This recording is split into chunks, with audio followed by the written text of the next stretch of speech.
Bulletin में सबसे पहले आपको बताएं, वज़ीर-ए-आज़म इमरान खान ने कहा है कि जो अपोजिशन पहली लहर में मुकम्मल लॉकडाउन ना करने पर तनकीद करती थी, अब जल्द से जुलूस करती फिर रही है। कोरोना की दूसरी लहर में एहतियात ना की तो ये सर्दियां बहुत मुश्किल से गुजरेंगी। सियालकोट में बिजनेस कम्युनिटी से खिताब कर रहे थे वज़ीर-ए-आज़म, जिसके दौरान उन्होंने कहा कि मकामी हुकूमती निज़ाम के तहत शहरों में सिटी गवर्नमेंट्स ला रहे हैं। अप्रैल के बाद मकामी हुकूमतों के इलेक्शन करवाएंगे। अपने लोगों का रोजगार भी बचाया, अपनी बिजनेसेस भी बचाई और लोगों को कोरोना से भी बचा लिया। ये बड़ा मुश्किल काम था क्योंकि बार बार ताकीद हो रही थी कि हमें लॉकडाउन करना चाहिए, और अफसोस से कहना पड़ता है कि वही ऑपोजिशन जो मेरे ऊपर तनकीद कर रही थी कि मैं पूरी तरह लॉकडाउन नहीं कर रहा और हिंदुस्तान की मिसाल देती थी कि नरेंद्र मोदी ने देखें कितना ज़बरदस्त हिंदुस्तान में लॉकडाउन किया, वही आज जल्द से जुलूस करते फिरते हैं जबकि कोरोना के केसेस बढ़ रहे हैं। और हम बार बार लोगों को कह रहे हैं कि ये सर्दियां अगर हमने ये सही माने में एहतियात ना की, ये सर्दियां बड़ी मुश्किल हमारे लिए होंगी, जिस तरह सारी दुनिया में आप देख लें। और इस्लामाबाद में पाकिस्तान डेमोक्रेटिक मूवमेंट का मौलाना फजलुर रहमान की रिहाइशगाह पर एक अहम इजलास जारी है। इजलास में चेयरमैन पीपल्स पार्टी बिलावल भुट्टो जरदारी, मुस्लिम लीग नून के नायब सदर मरियम नवाज, पीपल्स पार्टी के यूसुफ रजा गिलानी, मुस्लिम लीग नून के शाहिद खाकान अब्बासी और दीगर रहनुमा भी मौजूद हैं। इजलास में PDM के मुस्तकबिल के लाहेअमल पर तबादला ख्याल किया जा रहा है।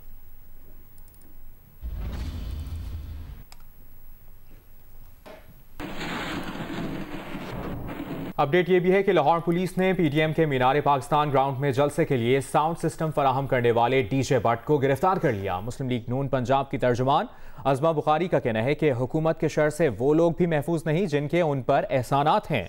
पुलिस ज़राए के मुताबिक sound system vendor DJ Bhatt को मॉल टाउन लाहौर में उनकी रिहाइशगाह से गिरफ्तार किया गया। मुस्लिम लीग नून पंजाब की तर्जुमान अज़मा बुखारी ने मीडिया से गुफ्तगू करते हुए कहा कि DJ भट्ट के PTI के जलसे सजाने के हवाले से कितने एहसानात हैं, मगर उनके शर से इन पर एहसानात करने वाले लोग भी महफूज नहीं।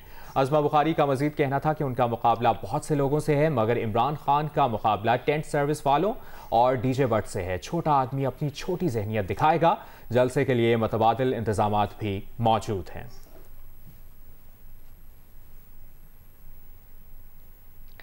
मुस्लिम लीग नून के अरकान असम्बली की तरफ से इस्तीफे पार्टी क़यादत को भिजवाने का सिलसिला जारी है। मुस्लिम लीग नून पंजाब के सदर राना सनाउल्लाह कहते हैं कि कई अरकान असम्बली के इस्तीफे आ गए हैं, जबकि खुरम दस्तगीर समेत 20 से ज़ायद अरकान असम्बली ने इस्तीफ़ों को भेजना शुरू कर दिया है और इस हवाले से राब्ता भी किया है। मज़ीद तफसीलात रिपोर्ट में जानिए। मुस्लिम लीग नून पंजाब की तर्जमान अज़मा बुखारी, उनके शोहर समीउल्लाह खान, अरकान कौमी असम्बली चौधरी महमूद विरक, अजहर कयूम नारा, अरकान पंजाब असम्बली अनीज़ा फातिमा, सफदर शाकिर, मलक सुहेब अहमद भरत, राहीला खादम हुसैन, बिलाल फारूक तारड़ और अख्तर हुसैन ने अपने इस्तीफे पार्टी क़यादत को भिजवा दिए। राना सनाउल्लाह कहते हैं कि कुछ अरकान ने इस्तीफे भिजवा दिए, बाकी भिजवा रहे हैं। मुस्लिम लीग नून की तर्जमान अज़मा बुखारी ने अपने इस्तीफे में लिखा है कि 2018 का इलेक्शन मालूम और नामालूम मखलूक की जानिब से डिजाइन किया गया। इलेक्शन इंजीनियर्ड होने के बावजूद पंजाब में नून लीग ने 129 सीटें जीत ली। पंजाब में PTI के हिस्से 120 सीटें आई। इलेक्शन के बाद एक सियासी रहनुमा का जहाज हरकत में आया, जिसके जरिए पंजाब में नून लीग की अक्सरियत को अकलियत में बदल दिया गया। गैर आईनी और गैर जमहूरी इकदाम के बावजूद नून लीग की क़यादत ने इमरान खान को मौका दिया, लेकिन 2.5 साल बाद पाकिस्तान का हर शोबा जवाल पजीर है। शफाफ इलेक्शन कराए जाए और वोट को इज्जत दो के अमल का आगाज किया जाए। पंजाब के वजीर जेल खाना जात फयाजुल हसन चौहान ने कहा है कि नून लीग वाले इतने मासूम हैं कि पता ही नहीं इस्तीफे किसे देने हैं। मजा तो जब होता कि शहबाज शरीफ और हमजा शहबाज के इस्तीफे आते। मजीद कहा, शरीफ खानदान तो खुद मरियम बीबी से इस्तीफा मांग रहा है। मरियम बीबी किस मुंह से इस्तीफे मांग रही हैं? हमजा शहबाज ने मरियम बीबी से कहा कि आपका बयानिया पिट गया।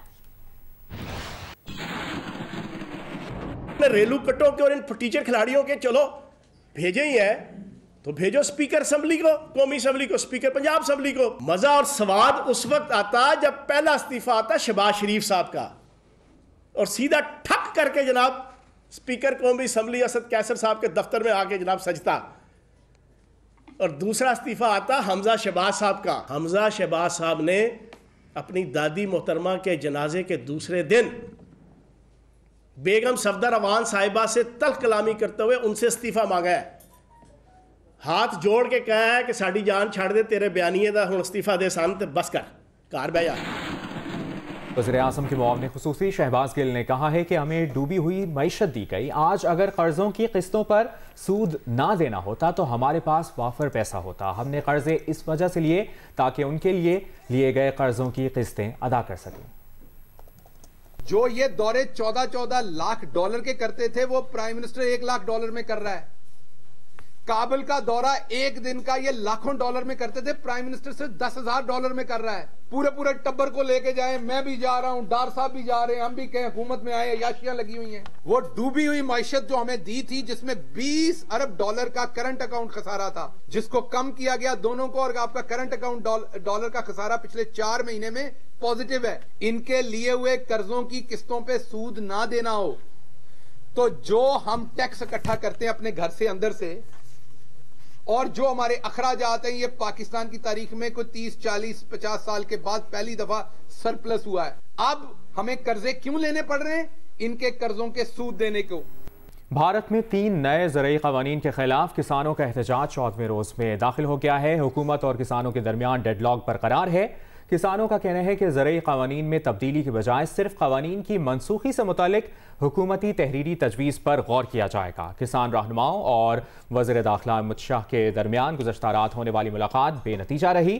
किसान रहनुमाओं ने हुकूमत के साथ होने वाले आज मुज़ाकरात भी मनसूख कर दिए।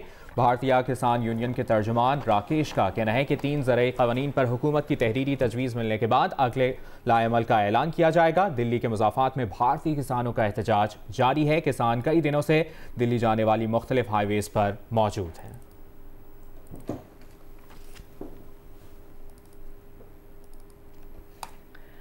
वर्ल्ड बैंक ने पाकिस्तान के लिए 30 करोड़ डॉलर्स कर्ज की मंजूरी दे दी है। कर्जा 2 मुख्तलिफ मंसूबों के लिए दिया गया है। कर्जे की मंजूरी वर्ल्ड बैंक के एग्जीक्यूटिव डायरेक्टर के बोर्ड ने दी। सिंध रेजिलियंस प्रोजेक्ट के लिए 20 करोड़ डॉलर्स फराहम किए जाएंगे। मंसूबे से सैलाब और खुश्क साली पर काबू पाने के लिए काम किया जाएगा। मंसूबे से कुदरती आफात पर काबू पाने के लिए शोबाए सेहत को बेहतर किया जाएगा, जबकि कोरोना पर काबू पाने के लिए भी मदद मिलेगी। वर्ल्ड बैंक के एलामिया के मुताबिक Karachi solid waste emergency project के लिए 10 करोड़ डॉलर्स फंड फराहम किए जाएंगे, जिनसे कराची में नदी नालों की सफाई की हालत जार को बेहतर किया जाएगा। बरतानिया में मीडिया रेगुलेटरी इदारे ऑफकॉम ने साबिक वज़ीर ख़जाना इसहाक डार की जियो न्यूज़ पर नशर होने वाले प्रोग्राम नया पाकिस्तान के खिलाफ दर्ज कराई गई शिकायत मुस्तरद कर दी। ये प्रोग्राम जियो न्यूज़ पर 22 जून 2019 को नशर हुआ था। प्रोग्राम में मुफाहमती याददाश्त के हवाले से मुबाहिसा हुआ था, जिसके हवाले से जियो न्यूज़ का कहना था कि इस याददाश्त पर पाकिस्तान और बरतानिया की हुकूमत के दरमियान इत्तफाक हुआ है, जिसके तहत पाकिस्तान ने साबिक वज़ीर ख़जाना इसहाक डार की बरतानिया बदरी की दरख्वास्त की थी। प्रोग्राम में मेज़बान शहजाद इकबाल और मेहमान वज़ीर आज़म के मुशीर शहजाद अकबर ने इसहाक डार की बरतानिया बदरी और इस अमल पर बातचीत की कि इसके साथ ही इस मुफाहमती याददाश्त के मंदरजात और मतन की फुटेज भी दिखाई थी। इसहाक डार ने शिकायत की थी कि उनके साथ गैर मुनसिफाना सलूक किया गया और प्रोग्राम में नाइंसाफ़ी की गई और मुफाहमती याददाश्त के मंदरजात प्रोग्राम में पेश करना नाकाबिल कबूल और उनकी निजी जिंदगी के हक की खिलाफ वर्जी है।